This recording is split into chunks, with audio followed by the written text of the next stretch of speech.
final da carta, né? E na verdade na parte final, né? Estamos indo aí para as últimas 2 ou 3 mensagens que teremos, encerrando aí a carta aos Filipenses.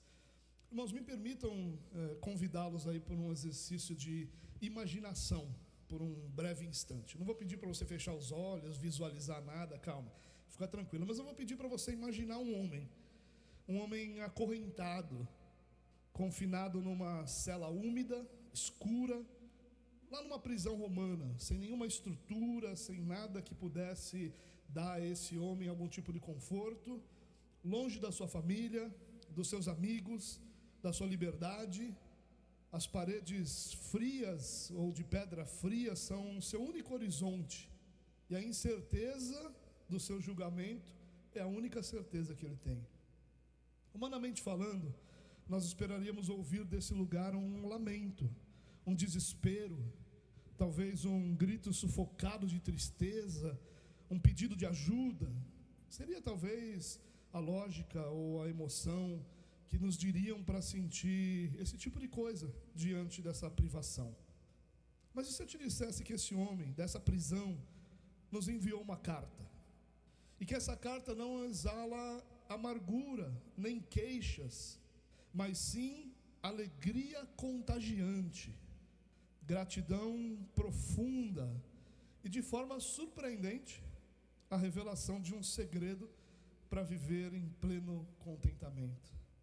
Sim, um segredo. Eu vou usar essa palavra, apesar de eu não gostar dela como algo que seja bíblico, né? Porque às vezes nos remete a uma ideia de que existem coisas escondidas que certas pessoas precisam ter algum tipo de iluminação. Mas eu vou usar segredo num bom sentido, aquele sentido de que nos é revelado, nos é concedido aquilo que é importante para que a gente tenha paz, não apesar das circunstâncias, mas em meio às circunstâncias, seja na fartura, seja na escassez, na liberdade ou na prisão.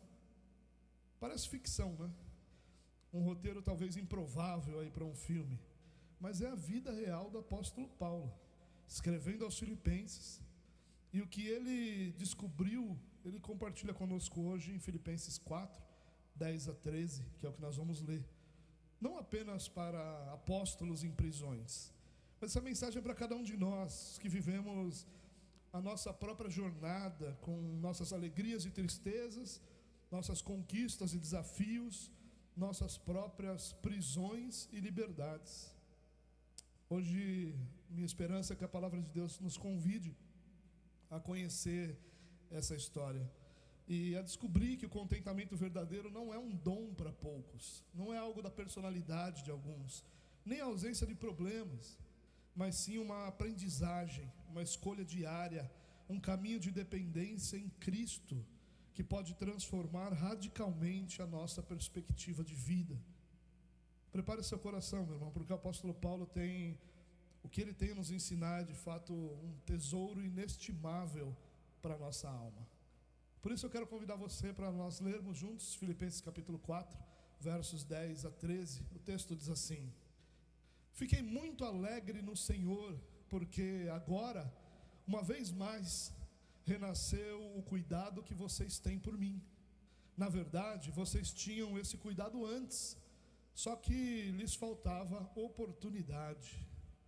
Digo isto não porque esteja necessitado, porque aprendi a viver contente em toda e qualquer situação. Sei o que é passar necessidade e sei também o que é ter em abundância. Aprendi o segredo de toda e qualquer circunstância, tanto de estar alimentado como de ter fome, tanto de ter em abundância como de passar necessidade. Tudo posso naquele que me fortalece. Bom, irmãos, nós vivemos num mundo que nos empurra constantemente para a insatisfação. Essa é a realidade. As publicidades, as redes sociais, as comparações, tudo isso parece nos dizer o tempo todo que nunca temos o suficiente, que nunca somos o suficiente. Quantas vezes, meus irmãos, a alegria de uma conquista dura pouco e a próxima necessidade já nos assombra? Quantas coisas você tem na sua casa que você desejou ardentemente ter e hoje elas estão lá e você nem liga para elas, nem se importa com elas? Como é que nós podemos encontrar verdadeira paz e satisfação em meio a tantas incertezas, a tantos desejos? Como eu disse, o apóstolo Paulo escreve essa carta da prisão em Roma. Apesar das privações e da incerteza, essa carta é permeada de alegria contagiante. Os filipenses, uma igreja que ele amava profundamente, haviam enviado uma oferta para supri-lo, para suprir o seu ministério. Ele estava preso e a igreja envia uma oferta para ajudá-lo financeiramente. No entanto, o contentamento de Paulo não deriva da oferta em si, mas de algo muito mais profundo e duradouro. Nesse texto que nós lemos agora, Paulo nos revela o que eu chamei de segredo para um contentamento inabalável que transcende as circunstâncias, mostrando-nos que nossa capacidade de enfrentar qualquer situação está enraizada e deriva da força que recebemos de Cristo Jesus. Então eu quero olhar com você esse texto, e o verso 10 diz assim: fiquei muito alegre no Senhor, porque agora, uma vez mais, renasceu o cuidado que vocês têm por mim. Na verdade, vocês já tinham esse cuidado antes, só que lhes faltava oportunidade para manifestar, né? E aí Paulo aqui nos ensina o seguinte, que a gratidão dele está no Senhor, não na oferta. Talvez a gente pudesse olhar e dizer: olha, Paulo ficou muito feliz com o dinheiro que ele recebeu para ajudá-lo naquele momento de dificuldade. Claro que isso também é realidade, mas a gratidão de Paulo era muito superior. Paulo se regozijou no Senhor, não na quantia da oferta, nem na própria oferta. Sua alegria era por ver a solicitude, né? O cuidado, a generosidade, o amor que os filipenses sempre demonstraram por ele, agora revivida. Era uma expressão da graça de Deus agindo neles e em Paulo também. É assim que Paulo enxerga a bondade de Deus, a graça agindo sobre quem me abençoa e sobre a minha própria vida que sou abençoado. A nossa alegria genuína, irmãos, não está naquilo que recebemos, mas em reconhecer a mão de Deus e a ação do seu Espírito na vida de outros e na nossa própria vida. É isso que Paulo está nos ensinando aqui. Ele segue no versículo 11 dizendo: digo isto não porque esteja necessitado, porque aprendi a viver contente em toda e qualquer situação. Aqui é um detalhe valioso demais. A lição de Paulo aqui é que o contentamento é aprendido e não inato. Nós temos uma ideia incorreta que parece que contentamento é característica da personalidade de alguns. Então a gente vê pessoas que dizem: fulano está sempre feliz, ele é assim. Fulano está sempre grato, ele é assim. E o outro lá, fulano é murmurador, ele é assim. Como se isso fosse uma personalidade intocável, impossível de se resolver, e que nós não pudéssemos aprender contentamento. E Paulo está dizendo aqui que ele aprendeu a viver contente em toda e qualquer situação. Paulo enfatiza aqui que o contentamento não é natural, ele não nasce conosco. Ao contrário, por conta da queda, o que nós menos temos em nós é um contentamento natural. Mas Paulo diz que esse contentamento é fruto de uma disciplina, fruto da ação do Espírito sobre nós. É uma lição que se aprende na jornada de fé. Não é estoicismo, irmão, aquela ideia de que há uma indiferença à dor ou ao prazer, né? Como se, não, eu aprendi a viver contente porque o prazer não me ilude e a dor não me toca. Não é isso que Paulo está dizendo. Ele também não está dizendo que é um conformismo, de dizer: olha, a vida é assim mesmo, passivamente eu vou aceitar isso. Não, ele está dizendo que o contentamento é uma confiança ativa na providência de Deus. Em todos os momentos, em todas as circunstâncias, eu tenho confiança que Deus age poderosamente na minha vida. Eu queria ilustrar isso com a seguinte ideia: pense num grande músico ou num atleta de alta performance.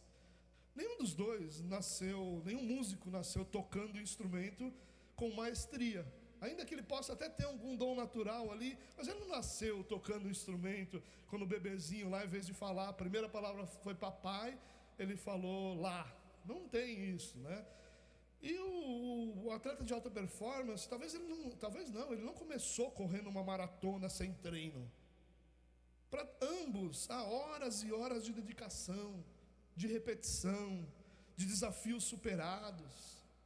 há momentos de frustração, notas erradas, músculos doloridos, mas é nesse processo, irmãos, nessa disciplina contínua, que a habilidade e a performance são aprendidas e refinadas.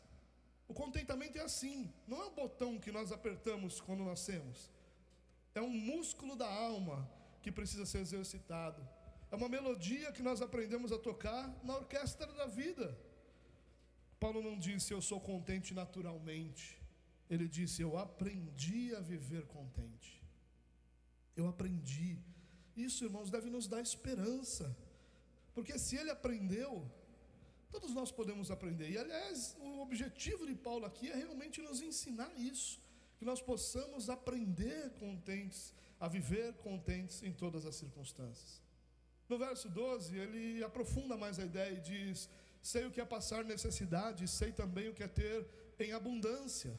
Aprendi o segredo, por isso que eu usei a palavra segredo aqui, né? Aprendi o segredo de toda e qualquer circunstância, tanto de estar alimentado como de ter fome, tanto de ter em abundância como de passar necessidade.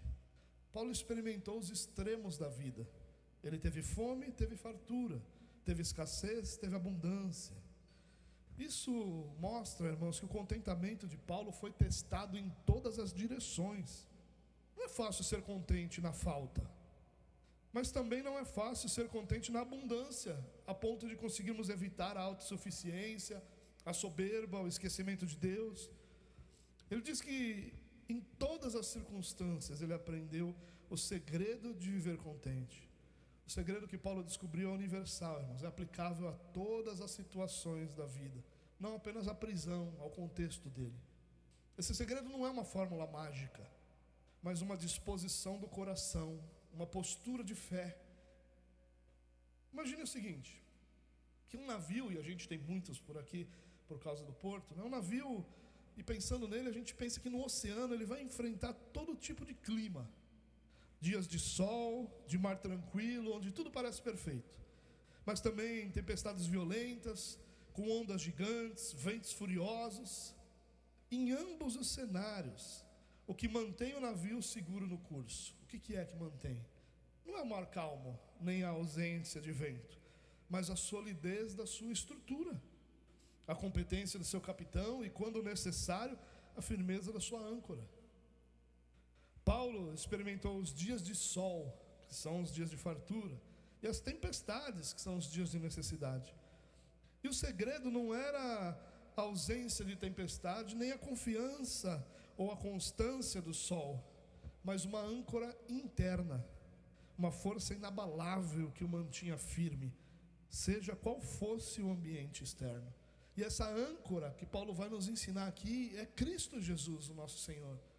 Paulo não está confiando na sua estrutura como um navio dependeria. Paulo não está confiando ali na sua própria capacidade de guiar esse navio, mas Paulo está confiando em Cristo Jesus, aquele que era a âncora, que dava toda a sustentação para os momentos de crise. Esse tem que ser o nosso pensamento, irmãos, entender e compreender a importância, o valor que há na confiança em Cristo Jesus. E por fim ele entra no verso 13, que talvez seja um daqueles versos mais mal interpretados de toda a Escritura. Ele diz: tudo posso naquele que me fortalece.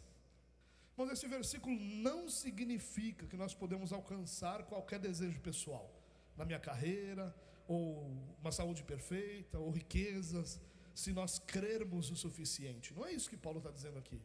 Muitas vezes esse versículo é interpretado assim: eu posso tudo naquele que me fortalece. Em Deus eu posso tudo o que eu quiser, basta que eu creia muito. Não é isso que Paulo está dizendo. O contexto imediato aqui significa que Paulo pode suportar ou viver, estar contente e enfrentar todas as situações, necessidade, fartura, fome, abundância, através do fortalecimento que vem de Cristo. É isso que ele está dizendo. É sobre a capacidade de cumprir a vontade de Deus em qualquer cenário, mas essa capacidade é concedida pelo próprio Deus em graça. É isso que Paulo está dizendo. Quando ele diz eu posso todas as coisas, eu posso passar por todo tipo de circunstância, por todo tipo de situação, porque a minha capacidade de lidar com essas circunstâncias, de lidar com essas situações, não está em mim, mas essa capacidade vem do próprio Senhor, vem do próprio Deus, em graça sobre as nossas vidas. Paulo está dizendo, a capacidade não reside em mim, mas em Cristo que me fortalece. É isso que Paulo está dizendo, é uma dependência total da graça, do poder do nosso Deus. Imagine um mergulhador em águas profundas. Por mais que ele segure o fôlego, ele não consegue ficar muito tempo lá embaixo sem o cilindro de oxigênio. Ele vai ter um tempo máximo da sua própria capacidade. Assim é a nossa vida. Nós até temos força para fazer alguma coisa, mas essa capacidade é limitada. Assim como o fôlego de um mergulhador é limitado, a nossa capacidade de fazer também é limitada. A força para realizar essa tarefa, o mergulhador, não vem só dele, vem do equipamento que o capacita. O que Paulo está dizendo é: eu consigo tudo só, não consigo tudo sozinho, porque eu sou um super-herói. Não é isso que ele está dizendo. O que Paulo não está dizendo é isso, eu sou um super-herói. O que ele está dizendo é: a minha capacidade vem de uma fonte externa a mim, maior que eu. É Cristo que me equipa. Esse oxigênio que o mergulhador precisa, Paulo está dizendo, é Cristo em mim. É Ele que me dá o oxigênio, Ele que me dá esse equipamento para enfrentar e viver qualquer situação. Isso aqui, irmãos, vai ser muito fundamental para a fé reformada, porque vai nos lembrar dessa doutrina da dependência do homem da graça soberana de Deus. Nós dependemos dessa graça soberana, nós não somos autossuficientes, mas nós somos capacitados por aquele que nos chamou. Essa é a lembrança que precisa estar viva no nosso coração o tempo todo. Assim como o mergulhador precisa do cilindro de oxigênio, nós, para vencermos as circunstâncias da vida, precisamos de uma fonte externa a nós. E essa fonte externa a nós é Cristo Jesus, o nosso Senhor. Eu quero fazer com você, meus irmãos, algumas aplicações desse texto. O texto é pequeno, é curto, esse trecho que nós separamos, mas tem algumas aplicações muito valiosas para a nossa vida que eu gostaria de compartilhar com você. A primeira dessas aplicações é a seguinte: aprenda ativamente o contentamento. Não espere que aconteça, irmãos. Não espere que seu coração decida estar contente. Não espere que você acorde um dia e diga: quanta coisa boa Deus tem feito por mim, acordei contente. Não espere que isso aconteça, porque nosso coração é enganoso, porque nós estamos sempre debaixo dessa influência do pecado, mas principalmente porque o contentamento é uma habilidade espiritual que se desenvolve. Ela não é uma habilidade natural, mas ela é uma habilidade espiritual. E como todas as habilidades espirituais, elas são desenvolvidas na nossa vida. Olha, irmãos, para circunstâncias boas e ruins, como oportunidades para você aprender a depender mais de Deus. Lembre-se do que Paulo vai dizer aos Romanos, quando ele diz que Deus age juntamente em todas as coisas para o bem daqueles que amam a Deus. Todas as circunstâncias boas ou ruins são de alguma forma matéria-prima para Deus moldar a nossa vida. E isso deveria produzir esse contentamento, é esse olhar que nós precisamos ter.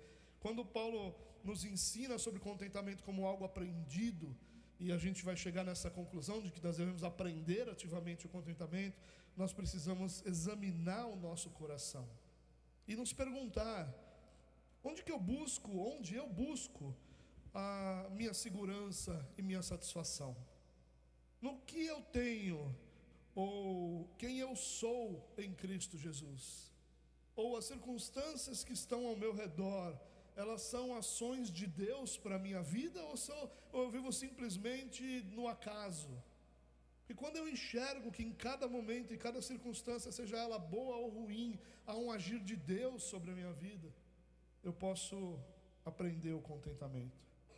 Eu preciso praticar, irmãos, esse contentamento, cultivar o hábito de agradecer a Deus por cada momento, por cada circunstância, mesmo nas dificuldades. Isso vai mudar a nossa perspectiva, nossa maneira de enxergar as coisas, de enxergar a vida e principalmente de enxergar o agir de Deus.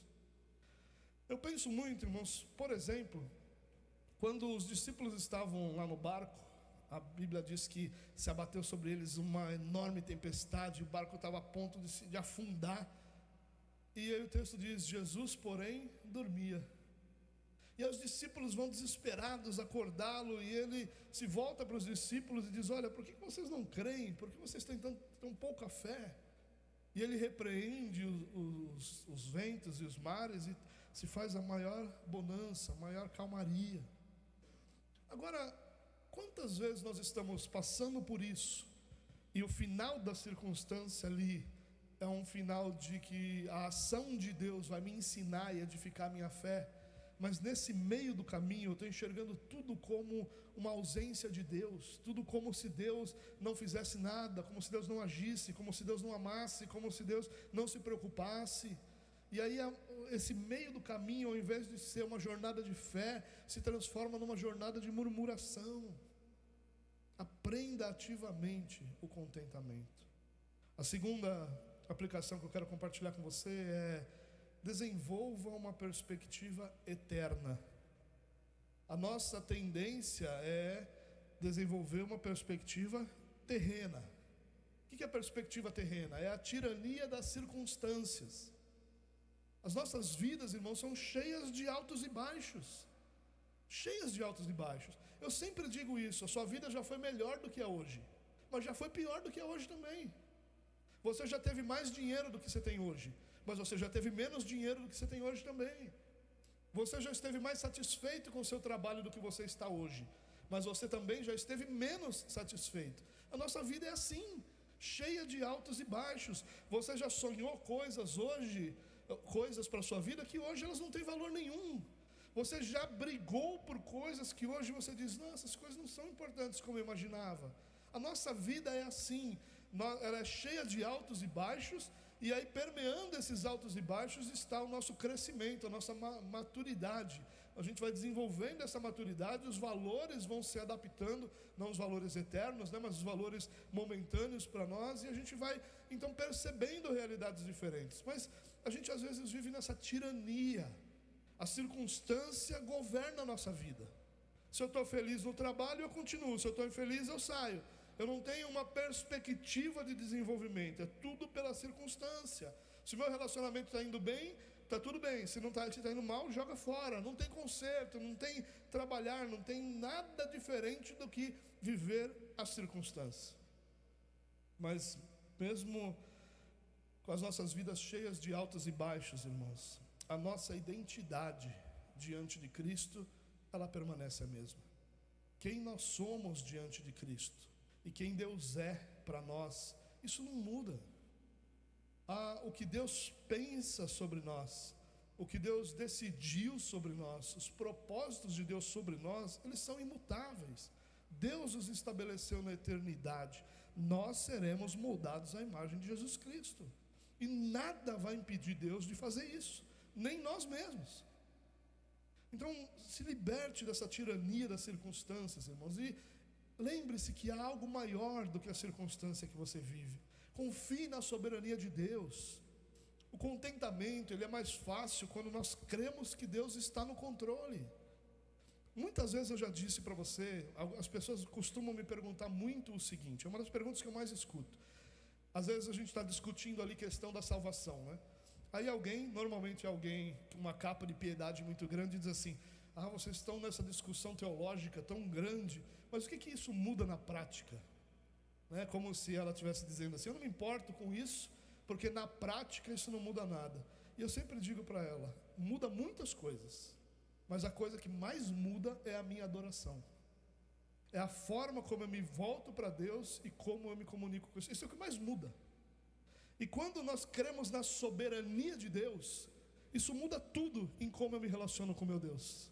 Eu sei que Ele está agindo, eu sei que Ele está no controle, eu sei que Ele é soberano, e eu sei que nada pode impedi-lo, nem fazê-lo mudar de ideia com relação ao que Ele quer para mim.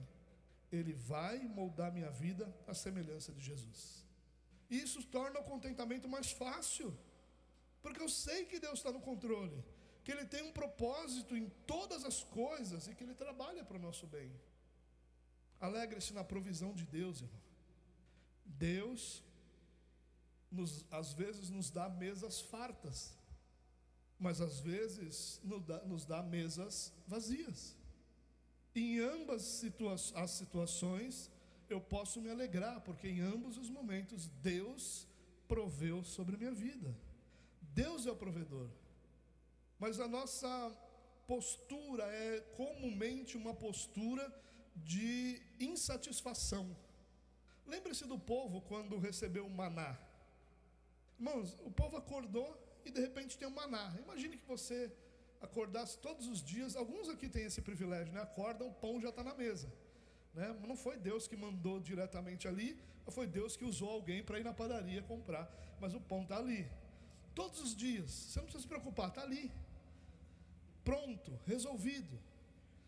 E aí começa, mas só tem pão, um salaminho aqui ia bem.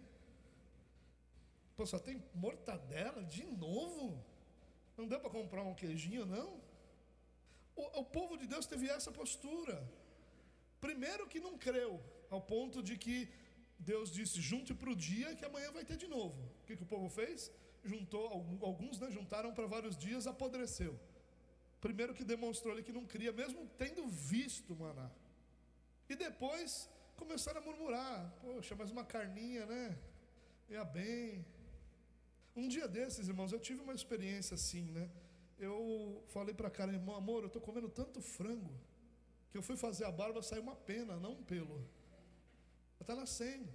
E aí eu parei ali naquele momento e falei, meu Deus, mas eu estou comendo frango. Eu podia estar comendo arroz puro. Eu podia estar comendo arroz com farinha, né? Não que seja ruim arroz com farinha, mas arroz com farinha todo dia não vai alimentar, faltou a proteína. Mas às vezes a gente é assim, a gente não percebe como Deus tem sido bondoso, porque o nosso coração é plenamente insatisfeito. Nós não temos satisfação em Deus. O maná era o suficiente para que o povo fosse diariamente alimentado por 40 anos no deserto. Mas o povo decidiu murmurar. Eles não tinham uma perspectiva eterna. Eles viviam debaixo da tirania da circunstância. E a terceira aplicação que eu quero compartilhar com você é: dependa totalmente da força de Cristo para tudo na sua vida. Não para os seus desejos, mas para que a vontade de Deus seja realizada em sua vida. Peça a Cristo, irmão, que o fortaleça para enfrentar as tentações, para perseverar na dificuldade, para servir, para amar, para perdoar. Confie, dependa de Deus. A força que você precisa para fazer o que você tem que fazer vem de Cristo, o nosso Senhor. Como é que Ele nos fortalece? Por sua palavra, seja na meditação, seja no devocional, seja num culto como esse. Pelo seu Espírito, né? A ideia da capacitação interior, de que o Senhor habita em nós e nos capacita. Pela oração, que simboliza a comunhão que nós temos com Deus. E pela comunhão dos santos, o suporte que nós temos uns dos outros. Deus criou toda uma estrutura para nos fortalecermos. Por quê? Porque a nossa fraqueza exalta a força de Cristo. É na nossa insuficiência, irmãos, que o poder de Deus se manifesta plenamente. Aliás, Paulo ensinou isso aos Coríntios, na sua segunda carta. Irmãos, o segredo de Paulo para o contentamento não era uma vida sem problemas, não era abundância material, mas era uma profunda e ativa dependência da força de Cristo em todas as situações da sua vida. Eu quero terminar essa mensagem, mas convidando você a abandonar essa corrida incessante pela satisfação em coisas passageiras e a buscar o contentamento que só pode ser encontrado em Cristo. Que como Paulo nós possamos dizer: eu posso todas as coisas naquele que me fortalece. Não querendo dizer que o que eu quiser Deus vai me dar, mas dizendo que seja qual for a circunstância que eu enfrente, o Senhor que me fortalece, me capacita a enfrentar cada uma delas, me dando graça, me dando alegria, me dando contentamento e me permitindo exaltar o seu nome em meio a todas essas dificuldades. Amém? Vamos orar? Senhor, eu quero te louvar e exaltar essa manhã pelo privilégio que nós temos de sermos teus e de termos no Senhor tudo aquilo que nós precisamos. Que o Senhor nos ajude, Deus, a vivermos uma vida de contentamento, vivermos uma vida onde nós possamos olhar para as circunstâncias e, apesar delas não serem as ideais, os nossos olhos poderem sempre enxergar que o Senhor, que tem o controle de todas as coisas, governa sobre essa circunstância também.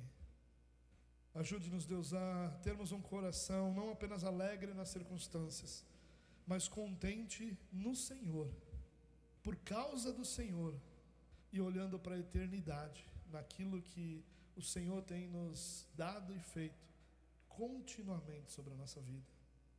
Nos abençoa, Deus, nos ajude a caminhar no Senhor para a glória do Teu nome. E que o amor do nosso Deus e Pai, a graça do nosso Senhor e Salvador Jesus Cristo e as doces consolações do Espírito Santo de Deus sejam sobre a sua vida hoje e para sempre. Amém.